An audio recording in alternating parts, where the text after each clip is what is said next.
Kasi, ang bottom line dito is 2028 election. Good. Yun. Ayan o. Ito nga, nakakalungkot dito kasi ito tamang hinala itong mga lapugo na ito no? Kasi kung sino man yung personalidad na magsasalita patungkol or against dito sa impeachment kay VP Sara Duterte, kinakalaban din nila. Kumbaga hindi sila, mali sa kanila yon. Na samantalang alam naman natin kung ano talagang tunay na nangyayari dyan. Ito pa ulit-ulit nating sasabihin na itong mga lapugo na ito ay kanya-kanyang toka ito May nakatoka kay VP Sara Duterte, may nakatoka kay Pastor Kibuloy, may nakatoka kay President Duterte. Alam na natin kung sino yung mga yan. Kasi ang bottom line dito is 2028 election. Gusto talaga nilang pabagsakin si VP Sara Duterte dahil kahit hindi nila aminin sa kanilang mga sarili, kahit sinasabi pa ni Claire Castrong lapugo yan, na ang sinasabi ni VP Sara Duterte na malakas siya ay propaganda lang. Kahit alam naman natin na yun ang totoo. Wala yun. Kumbaga wala sa loob niya yung mga sinasabi niya dahil alam niya yung na totoo ang sinasabi ni VP Sara Duterte. Itong mga ito, kapag hindi ayon sa kanila, yung naririnig nila, kahit sino pa yung tao niyan, kahit kakampi pa nila, hindi nila susuportahan yan against doon sa gusto nilang mangyari, against doon sa gusto nilang marinig.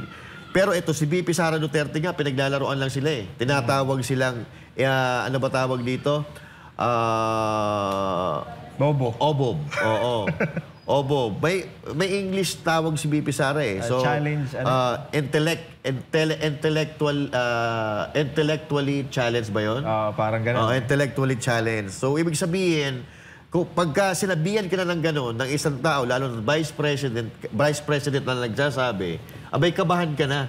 Kasi hindi yan basta-basta magbibitaw ng marites na salita lang.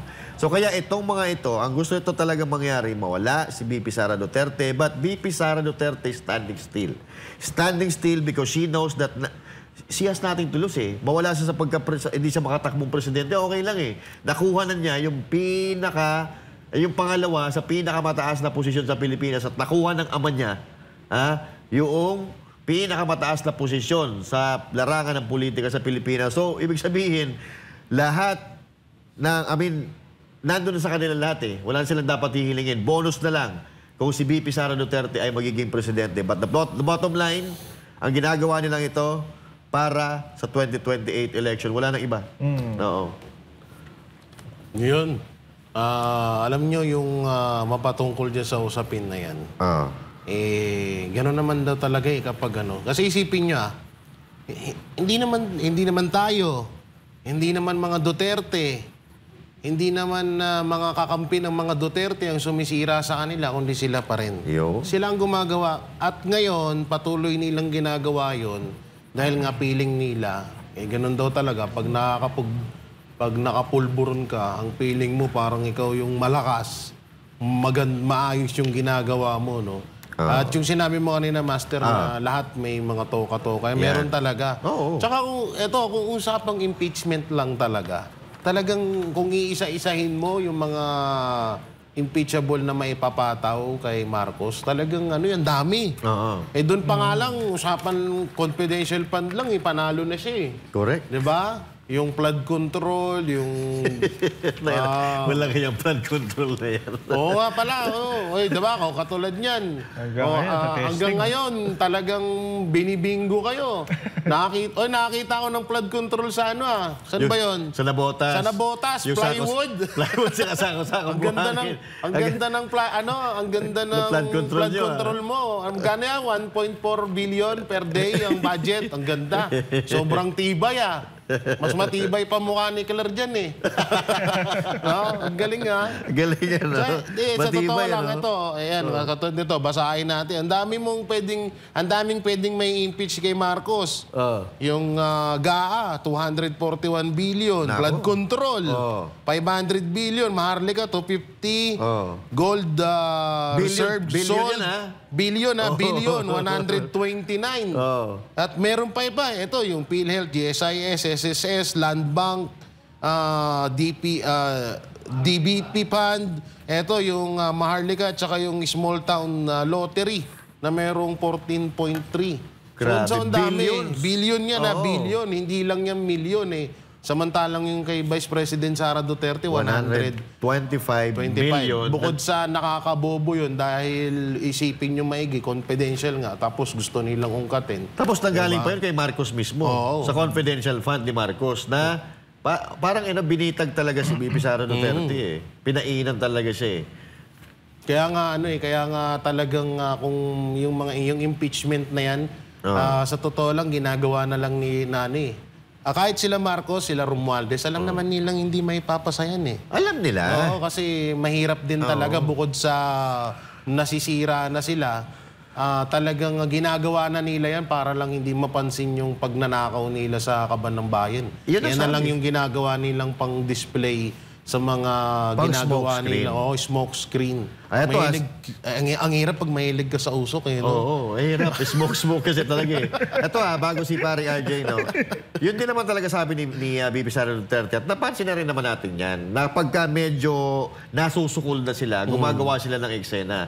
Katulad nung una, yung sa, hindi ko alam kung yun ay sa People's Initiative or dito na to sa BICAM, yung pagkakahuli kay Attorney Zulaika, yung kinulong din sa Attorney Zulaika. Tapos, merong issue na naman lalabas, puputok na naman sa kanila, pinuli nila si PRRD.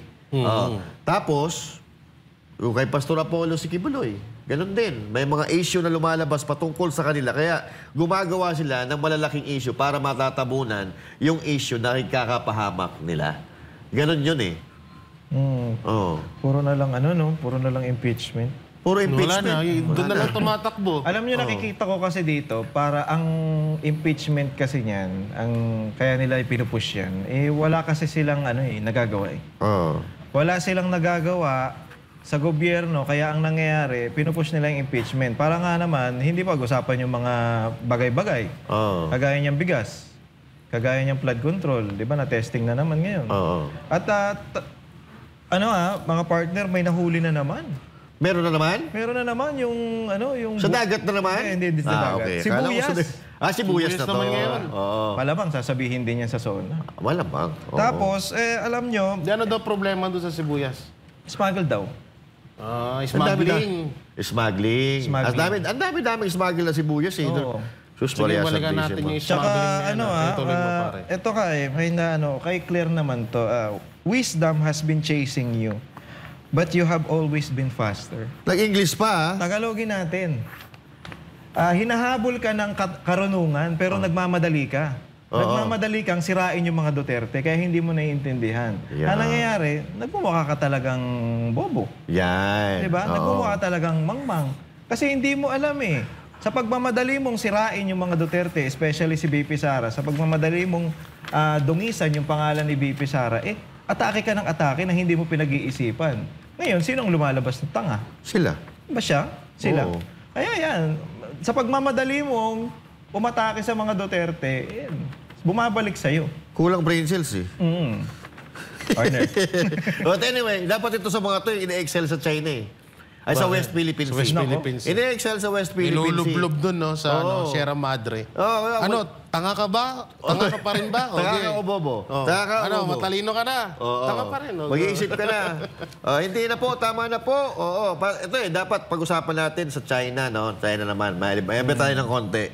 Kahit ito, medyo mahirap pag-usapan to. Pero ito kasi, may nananawagan.